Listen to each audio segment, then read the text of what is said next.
It is 6:30 a.m. because of stupid daylight savings time, but that's what time it is. Got down to just below freezing last night, and there's this beautiful frost on everything, but we're socked in. We're in a cloud, so there's just so much humidity passing through, and this is the wax and wane winter that I love, because it's just magical. Every morning you walk out and it's just like winter wonderland without snow.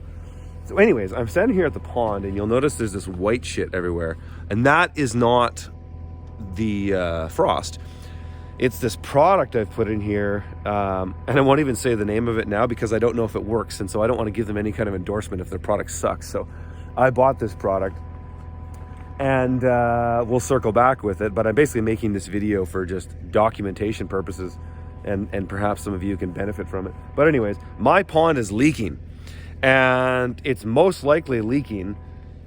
So you can see all this bedrock here. This pond has come down probably, it's come down about 18 inches, because I know I can reference here. I should put some kind of marker in here, and perhaps I will do that soon, but it's draining, and it's draining downhill, which is to go between, this is the Keyway Dam here, and it goes down this draw, the natural draw. You see all these deciduous trees here, just goes down, and there's another pond down in that same draw, which is more of my reservoir dam or pond. But this pond is leaking, so I got this product in here. I put it in last night. It's basically a dust. It's like you can see it there. It's a polymer. It's a non-toxic polymer. And I've seen it. I did a lot of research on it, watched a lot of guys' videos. Basically, what you do is you throw it over the water, and it expands 300%, and it turns into this really gelatinous blanket, essentially, which just sinks. And it has like they call it some kind of positive, I won't even bother trying to explain it. I'll talk about it if the product works, and maybe I'll reach out to them to see if they want to sponsor me, because if it works, it's a great product. We'll see. But I don't know yet. But it kind of froze a little bit last night, so I'm kind of skeptical. I hope that doesn't interfere with it. It'll melt. It's going to warm up today. But basically, this blanket of polymer just sinks, and then the hydrostatic pressure just pushes any bits of it into the fissures where there's the leak. And theoretically, technically, that's how they say it works, and so hopefully it does. In order to spread it, you might be wondering, what the hell's going on here? I made myself a little dock so that I could spread it in the area that I want it to be spread without taking the canoe out and doing it, because I didn't really feel like doing that. So this is easier. Grab one of my platforms from the construction site and just have the skid steer holding it while I walk out, so I don't bail in the pond. But yeah, so here's video documentation of day one of me spreading this stuff. And I didn't spread any over here or over this bedrock, because I don't want to have this slimy crap when you walk down that bedrock in the summer. I basically just sprinkled it all on the low side, which is where the hydrostatic pressure would be going anyways. So logically that seems to make sense for me. But yeah, we'll circle back, and I've got maybe a couple more days of non-freezing weather during the day, and I'm just gonna pump the hell out of this. I'm just gonna pump water again, and I'll have to run my generator because we're not getting very much solar, though this might break, this cloud might be break, and then we'll get some solar, and then I can just run a bunch of electricity. And what I could actually do here is, I'll show you one other thing, is I can pump water from two directions right now, because I've got my well is all still connected to this, though I've kind of blown out these lines in the meantime, so I'll have to kind of charge them again, which isn't a big deal. And I blow things out by just literally blowing into the pipe, because all of my irrigation goes downhill. So it's really easy for me to blow things out. I'm just warming my machine up. That's why it's running. Got to warm up for 20 minutes in the winter. So everything goes down, so it's easy for me to do that. And then I just put on-off valves with a T every place where there's a drop in the land. And sometimes I don't have to if what it goes up to after isn't that much, because then it doesn't require that much pressure to blow that out. But it's generally what I try to do. I'll show you one example here as I go down to another thing I want to show you is, so here's one of those examples. And I flagged them and I put these over them with the snow. So if I have to get to them in the winter, which I do, because I'll pull this up to pump water on certain occasions. But this is a 1.25 inch Prime 100 line. And it takes quite a bit for these lines to freeze. I find that it has to go, if there's water in it and it's charged, it has to go down to -8 for it to freeze. And for quite a long time. That doesn't typically happen on the shoulder season. So I can often keep my lines charged to my whole irrigation on my property up until early November, really. Depending on the winter. Last winter, that was not the case.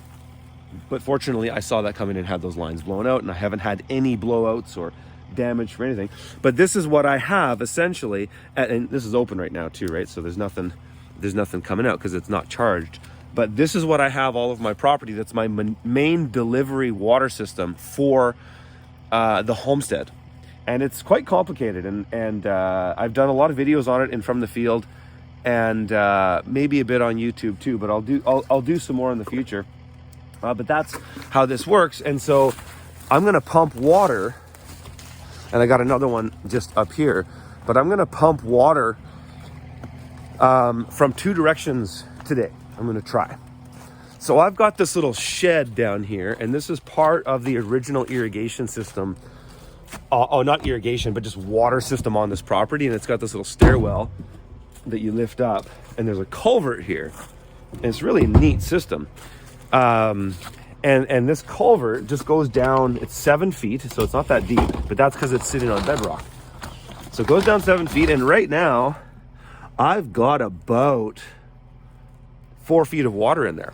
Now that water is all from the pond leaking. It's really neat. So this little landing down here by this shed is the original water system on this property. So what happened is snow melt and any kind of precipitation settles in this area because it's part of the primary draw, which is a riparian water area that just basically where water accumulates and moves.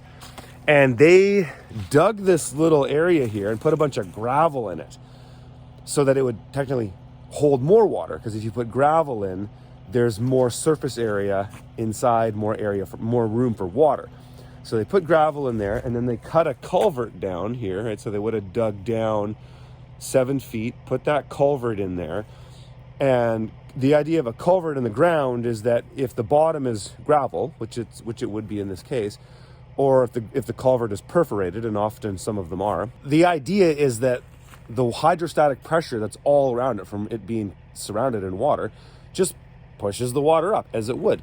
But what that does is it gives you a nice clean area that you can draw water from. And that's why pit wells are common, and they're super effective, and they're relatively inexpensive to do because you don't have to drill anything. You just dig a bunch of ground around it and essentially put that ground back. But so this is now, there's 4 feet of water in there. That means that I'm standing on quite a bit of water. Who knows how much, and we'll just have to pump it to see. But here's a neat thing that I'll be able to do is this. So this is the cistern. This is where all this water was normally stored. We don't use it in the same way at the moment, though this thing provides water to the cabin that we still live in until our new home is built. And the way they stored water is this concrete foundation here is 8 feet deep, and I think it's about 12 feet wide, and it's about 16 feet long. So it's 40,000 liters of water. And so how they got water here is that you have a pump down there. The previous owner was just using a gas-powered Honda pump. What I've done is I've submerged this. I pulled it out because I'm actually refastening some bits to it. But I've submerged a sump pump down there. And a sump pump is what many people have in their basements, and there's just a little a float valve on it. And when that is floating, because it's submerged in water, it tells it to pump. And when it's not, it turns it off. And so I have one of those down there, and I can tie it into the same line that delivers water here from my well, which is this same line here. And what I've done, there's another little, this is what I've added on that was here to what was already here. And so this line that I just cut into didn't cut through the concrete. There was a PVC there that was sort of a general purpose bulkhead, essentially. I just plugged into that, and then I've got this line buried here, but that's where we were at that other on-off valve. And so I'll just basically throw my sump pump back down there, tie it into this line, which what I'll have to do is take this off, because this is how I pump water into this cistern from our well. I just open this up when it's charged, and I can fill this thing up, because again, the cabin still gets its water from this. Once we're in our house, we're directly tapped into the well, and all this is essentially redundant for our life in the house. So this will be used forever to bring water to the cabin. And I kind of like that. I like having things somewhat decentralized on my property. And so anyways, I'll just unscrew this from that on-off valve, and then bring a new line up and screw into that on-off valve directly. And then I'll just pump from there, and it'll pump uphill. And I'll also be able to, well, we'll see. I'll try it first before I make the claim that I can do it. But I'm going to run back up here briefly. What I'm going to technically do is pump water from two directions, because that sump pump doesn't pump 10 GPM. I think it pumps 2 or something. And so this is my line coming from the well here. And I've got it all flagged so that, and I cleared all this brush in here so that in the winter I can continue to use it. And that will just mean that every time I use it, I have to empty it out. And then it'll snow on it. Those flags are there so I can go find it. And I just have to walk and lift it up and basically just get it out of the snow. I need the ambient air temperature to be a certain temperature too for this to work, but I've done it for 3 years now. More painstakingly, now I've got this set up so that I can do this easier. But I'll just pump the well.